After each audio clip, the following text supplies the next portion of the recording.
देखिए question number 23 है, part A है। इसमें भी 2 क्वेश्चन दिए गए थे, कोई एक करना है। रुकना, क्वेश्चन समझना पूरा। Sample question paper 2024-25 basic math class 10 section B. ठीक, अब इसमें क्या है, इसमें हमसे कह रहा है कि the sum of first 12 term of an AP is 900, यानी जो एपी है अर्थमेटिक प्रोग्रेशन है या समांतर माध्य है, उसके पहले 12 पदों का जो योग है वो 900 है। ठीक है, इसके बाद क्वेश्चन ये बोला है कि जो उसका पहला टर्म है वो 20 है। अब आपको फाइंड क्या करना है, फाइंड करना है कॉमन डिफरेंस। कॉमन डिफरेंस बोले तो डी की वैल्यू फाइंड करनी है, और क्या फाइंड करना है कि जो 12वां टर्म है वो क्या है, ये हमें बताना है। ठीक, देखो समझो पूरा क्वेश्चन, नहीं समझ में आता तब भागना, पहले तो देख लो क्या क्या है सॉल्यूशन। जो गिवन है उसको लिख दो। गिवन डाटा में हमारे पास गिवन है sum of 12 term S 12 is equal to कितना है, 900 है। फर्स्ट टर्म बोले तो ए दिया है कितना, 20। फाइंड क्या करना है, डी की वैल्यू हमारे पास क्वेश्चन मार्क में है, और क्या फाइंड करना है, टी 12 फाइंड करना है। इतना कुछ हमें फाइंड करना है, जो गिवन था क्वेश्चन में हमने लिख दिया। अब हमारे पास क्या है, हमको ये पता है वी नो डैट, क्या जानते हैं कि जो सम होता है एन टर्म का किसी भी एपी का S N is equal to होता है n/2 ब्रैकेट में जाएंगे 2a plus n-1 into D होता है। ठीक है, तो ये हमारे पास फार्मूला होता है। यहाँ पर a क्या है, a हमारा पहला टर्म है, n क्या है, नंबर ऑफ टर्म है, और d क्या है, कॉमन डिफरेंस है, Sn क्या है, n टर्म का सम है। ये सब कुछ हमें दिया हुआ है, बस जो दिया हुआ है यहाँ पर n की जगह कितना रखना है, 12 रखना है। तो यहाँ पर ये भी लिख दो, n इज इक्वल टू दिया है 12। अब क्या करोगे, S12 इज इक्वल टू हो जाएगा, n की जगह 12 रखो, डिवाइड बाई 2 ब्रैकेट में 2a प्लस n की जगह 12 माइनस 1 इंटू डी।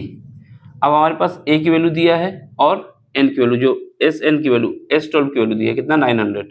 ये 900 लिख दो, 2 से इसको काटोगे 6 बचेगा, यहाँ 2 है, a की वैल्यू कितनी है, a की वैल्यू 20 है, 20 प्लस यहाँ पर 12 माइनस 1 कितना हो जाएगा, 11 डी हो जाएगा। ठीक, अब इसको काटो, इसको काटेंगे तो 15 छक्का 90 होता है, तो यहाँ से कितना आ जाएगा, 150 आ जाएगा। 2 इंटू 20 कितना हो जाएगा, 40। 40 को इस तरफ भेजोगे तो माइनस का 40 हो जाएगा, इज इक्वल टू यहाँ पे क्या है, 11D। ठीक है, अब यहाँ से कितना बचेगा, यहाँ पर बचेगा 110 इज इक्वल टू 11D। तो D की वैल्यू कितनी आ जाएगी, D की वैल्यू आ जाएगी 10 डिवाइड करने के बाद।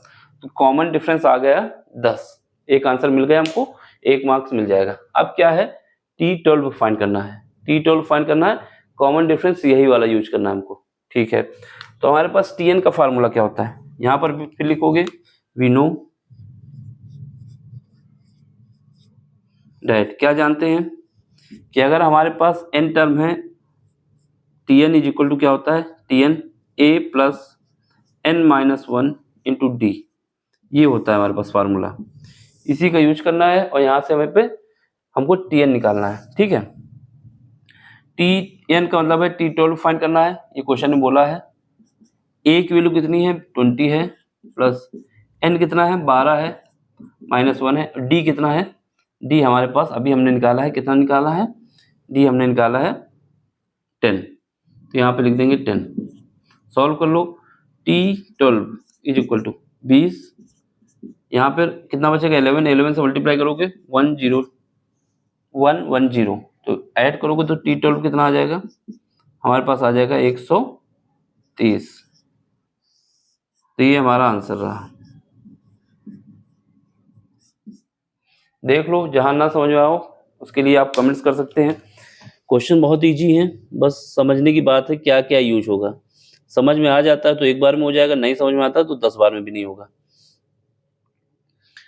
ठीक है, किसी को जज करने से पहले देखो तो क्या बताना चाहता है, अब पहले ही भाग जाओगे तो कुछ समझ ही नहीं आएगा। इसका स्क्रीनशॉट ले लो। ठीक, जहां पे दिक्कत आ रही है वो आप हमसे कमेंट्स करके पूछ सकते हैं। और अगले लेक्चर में मिलते हैं अगले क्वेश्चन के साथ। Thank you for watching.